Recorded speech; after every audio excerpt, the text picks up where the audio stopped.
everyone, welcome back to my channel. So I'm back today with one of the most requested videos to talk about business requirements document. The foundation of a successful project requires a well-written business requirements document. So business requirements document contains what the business solution should be for a given project. So this can include things like current business processes, what the future processes are going to look like, what are some of the business requirements, what are the goals and objectives of what they're trying to achieve, as well as any kind of constraints that should be flagged as part of risk factor. Essentially, it acts as a guideline to provide enough information to key stakeholders so then they can actually make decisions in a timely manner. And this is incredibly important because then the project team can actually prioritize different types of requirements and then make sure that the project scope won't get bigger than what they initially intended. So it sort of acts as a guideline document that states what the business goals are, what are the current business processes, and what are some of the requirements from both stakeholders and to achieve the business goals at the end of the day. So in my previous videos, I've talked quite extensively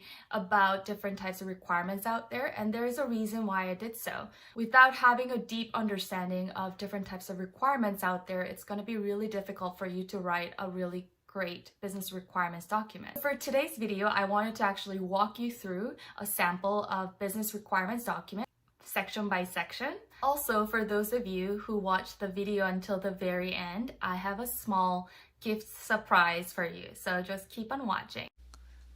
So before we begin, I just wanted to let you guys know that this is a template, and for your purposes and for your organizational needs, you can actually customize it and take out some of the sections that you don't think are necessary.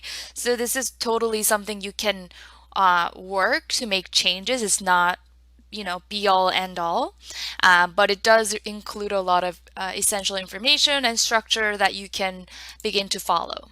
So obviously, this is the first cover page. You can add a company logo. That's what I normally do.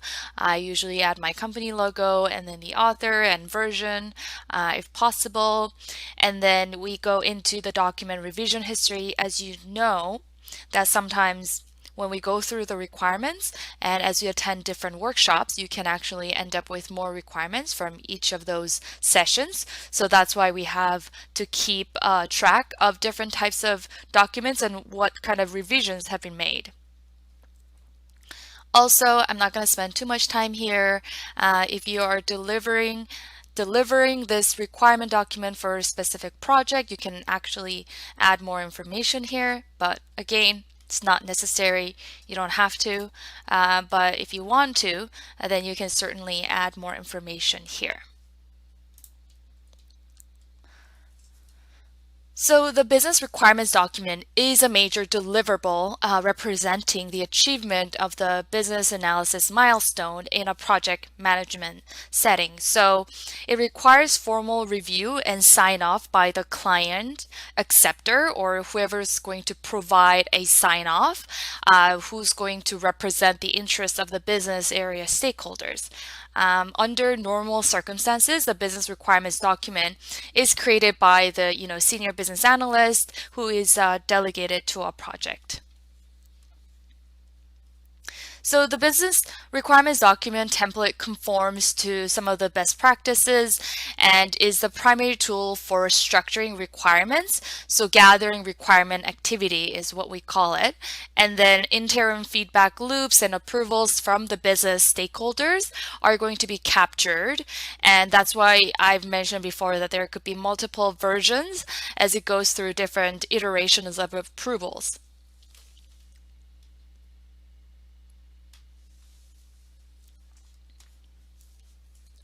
Okay, so here's a table of contents. In this table of contents, we're going to start off with a brief, introduction. So every document should have document approvers, requirement acceptance, criteria, and then if there's any dependencies or relationships to other documents. And then it can also define the scope of the project as well as some of the participants and processes.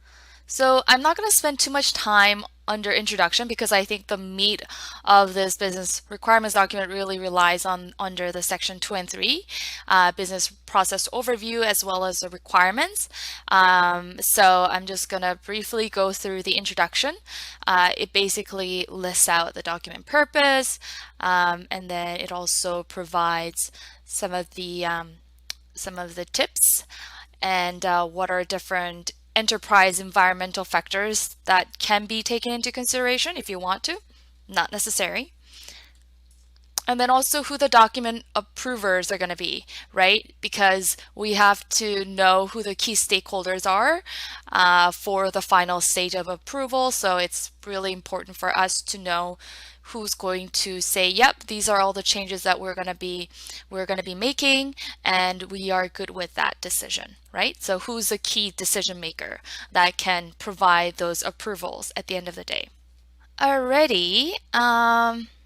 So this is sort of the preliminary before we get into the business process overview. So as I mentioned before, that there is current business environment, meaning what is your business process today? How do you do things? You know, what are the different types of business processes that we need to review that are going to be changed as a result of this project, right? So this would be the appropriate place to add swim lane diagrams. So oftentimes what I would do is that I would add swim lane diagrams of the current business practices and the different stakeholders that are involved. And so normally swim lane diagram would be preferred because it gives a very great visual of what your current business process should look like. And it can also have additional descriptions of current methods and procedures, any equipments that are being used, or any inputs and outputs of volumes and frequency of the product or process that you want to change, right? And then you can also do like additional SWOT analysis, and you can also talk about what are the deficiencies, right? So why is it that, you know, how many manual hours is this costing you today? How many limitation does this functionality have? So this is where you can sort of discuss the problem that you're having with your current business environment. And then the second section is really the to be, or the future business environment or future business processes. Again, so this is going to be envisioned future business process. So this is not how you do things today, but this is how you envision that it's going to change in the future, right? So again, it would be really great and beneficial to have swim lane diagram, so then you can sort of do a quick comparison when you look at those two diagrams between as is versus to be, right? And you know, it's okay for you to not have a complete picture of what the to be process is going to look like, because nobody knows exactly what's going to happen tomorrow, but you should have a pretty good understanding by the time you write this document. You as a business analyst should have a pretty good understanding of some of the processes or structure or different policies that they're trying to implement as a result, and you should be able to you know, envision what those future processes should look like. Okay, and this will require, you know, multiple iterations of workshops and understanding the different types of requirements. So you don't have to work on this right away. I mean, you can work on as is first, and then you can go and work on your other requirements section, and then come back to be. You know, just because it's under section 2 doesn't mean it has to be completed before you move on to the next section. Okay? Oh, here. I have a note too. So the to be environment is not determined until design and the project plan is complete and approved. It is optional and not to be included in this business requirement document, and you can also include it in the design document at a later phase. So it sort of depends on, you know, the project, the scope of the project, and you will have to work with a project manager or with your supervisor or manager in order to determine whether or not you have the new to be business processes ready. Okay.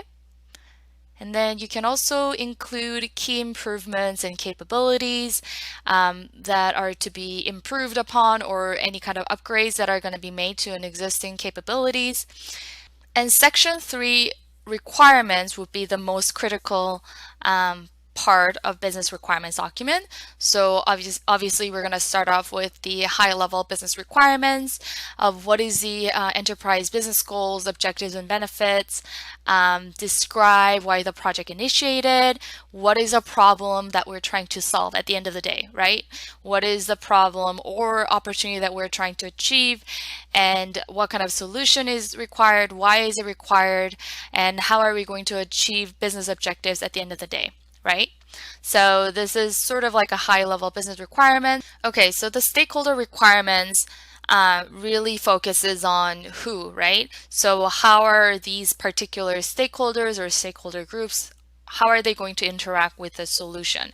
What are the key functions that they need in order to use this new service or product, right? What does a product or service do? How do you expect to use a finished product or service? So this sort of goes back to asking the questions to those end users, and ask questions such as, how exactly are you planning on using this interface or this report to help with your current business practices, right? So this comes right after the business requirements. Solution requirements is really to focus on identifying the characteristics that would meet the business and stakeholder requirements, right? So these will include some of the functional and non-functional requirements that we're going to cover.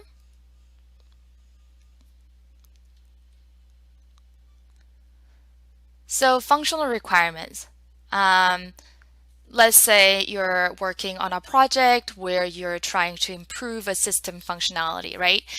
So if that's the requirement, then under the functional requirements, this is how you would define what that would look like, right? So requirement number 1 would be, the system shall have reporting functionality, right? The system shall be dropped off on an SFTP server.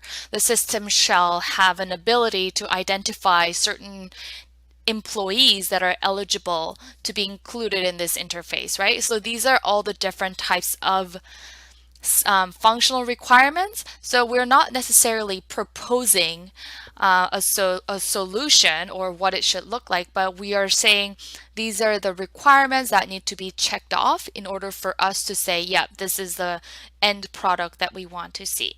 So here you can also provide different types of diagrams of the system and the integration if it's going to be easier. So in this example, we are showing the data flow, right? This is a data flow diagram of how data flows between the main application or system, and then how it interacts with different interfaces that it's connecting with, right?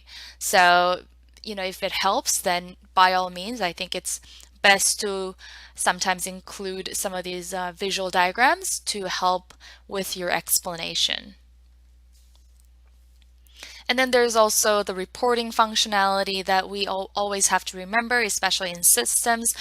We always are asked specific functionality because we want to capture certain information and we want an output, right? So what are the management specific reports that they're looking for? Operational reports. What are the different types of, documents or forms that we need at the end of the day? Those need to be also captured as well.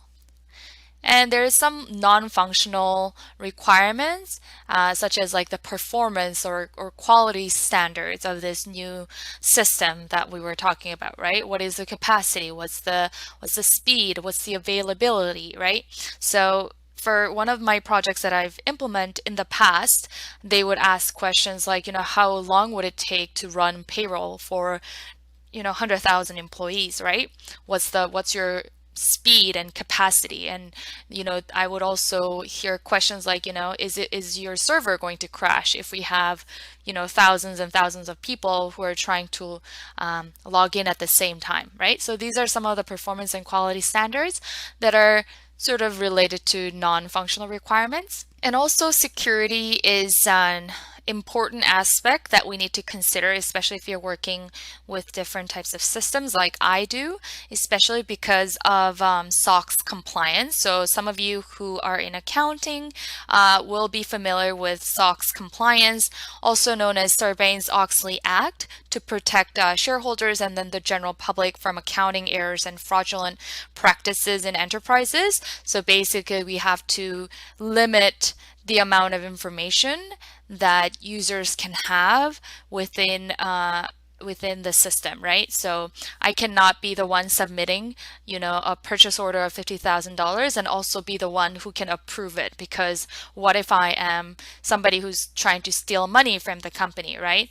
So it's about having limited user access and permissions depending on their organizational hierarchy, and also ensuring that they are not the requester and approver at the same time, because that just gives them the ability to do whatever they want, right?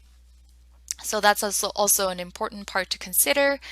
System architecture, this really only involves if you are working with systems like myself, server configuration, deployment model, things like that. It really comes down and is only applicable if you are working on systems. So if you are working on other types of projects where it requires infrastructure standards and model and physical site layouts, etc., for construction companies or electrical, plumbing, mechanical, or any other trades, then maybe this is something that you want to include in your requirements document for your construction projects, right? But like I mentioned before, you can take certain sections out because not everything is going to be applicable to you, and you should really customize it to meet your own needs. In terms of data, it's really critical for us to think about the standards and model, especially when it involves a project, a big capital project. It can actually involve multiple phases, where the phase one involves like database migration, and then the phase two is we're going to upgrade our system after the database migration. So in that case, we know that there is a dependency that we have with the data and then the database migration. So these are some of the key things that you need to take into consideration depending on the scope of the project. And then to see if there's any further integration. So depending on the size of the organization and the business area that you reside in, you can actually work with many different types of integration. For example, I work with SAP, sort of similar to what we saw here earlier in the data flow diagram. Like this would be SAP, and then this would be interface one. It could be an interface that people use to enter time entry, right? And then this could be another interface, and it could be like a benefits interface where people go to their website and then enroll for their benefits coverage, etc. So there could be multiple interfaces that really stem from one system, and then they can actually send information back and forth, or they can just be one-sided, right? Like it doesn't have to come back all the time. So depending on the requirements, this can differ too. Okay, and this part is really about audit trails, and sometimes especially when you're working on system, you want to log all the changes that are made by different users, because you don't know who you want to keep track of who deleted the records or made changes. Right? So who is the last person who made the changes to this employee record? So if you want those audit trails, you sometimes have to ask for specific functionalities or requirements that need to be met, right? So, and then, what are we going to do if there is any error, right? Like if we're running something, if we're running a program, and then if it errors out, how are we going to handle those errors and how can we fix them? So this section is more related to systems, as you can see. So any backup recovery, fallback plans for systems application, database, or hardware, installation and startup procedures and timeframes that we need to also take into consideration. And then there is also the system maintenance. So what's the procedures going to look like after we implement this new system? What's going to be the time frame? What's going to be the priorities? Like, well, how are we going to deploy the new enhancements? How are we going to deploy the new regular system maintenance, right? So these are all the things that you also need to think about. And training and documentation for users and support teams is critical as part of change management to move and support them from their current normal to their new normal. So from their current as is to, what the future to be process is going to look like. And then the last section, environmental, it's really talks about corporate standards and different types of regulation and legislations that could be that could have an impact. But again, not necessary to have this. If safety is important aspect of your project, then you should definitely include a section about safety. And so, yeah, basically that would be the end of the requirements section. And at the end, this transition requirements really focuses on how to help organization transition from current state to the future state of the business, right? So these are temporary in nature. So, once people are familiar with the new processes, they're not going to need it anymore, right? So this can be like a data conversion from one system to another, or this can be like a cheat sheet, or some kind of documentation. This is just really to ensure that the transition is smooth and there is all the help that users are going to need in order to become familiar with the new norm. And this section under requirement dependencies really focus on some of the assumptions and constraints and any relationship to other projects that should be taken into consideration. So the reason why requirement dependencies are critical for you to capture is oftentimes it's outside your direct control, right? It's sometimes outside the project manager's direct control, and sometimes it's outside the scope of the project, but it can still influence the success of the project, right? So these dependencies can be internal or external, right? So right now there are a lot of uncertainty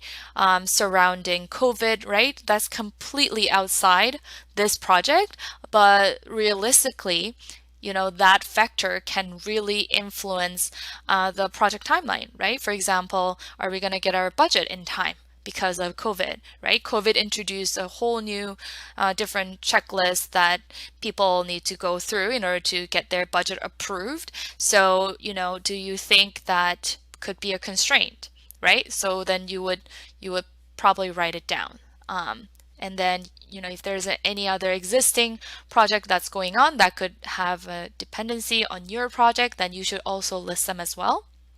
And then you should also write down some of these assumptions saying that, this is based on the following assumptions that were made while determining the requirements, because you can't capture everything, but you have to, at some point you have to draw a line in the sand and say that, this is what we have currently based on what we know. And that's why assumptions are critical. And at the end, you can have this appendices with terminology and then approval and sign off of the business requirements document from the key stakeholders. So thanks everyone for watching. And as I promised earlier, there is a small surprise gift for you. So if you want to get a copy of this business requirements document, then do the following 3 things. So first, subscribe to my YouTube channel. And second, make sure you follow me on my Instagram account. And third, please leave your email in the comments below. And I will send you a copy of this business requirements document. Okay, so that's it for today's video. I hope you guys found it informational. Let me know if you have any other questions in the comments below. You know the drill. And I will see you guys in the next video. Bye.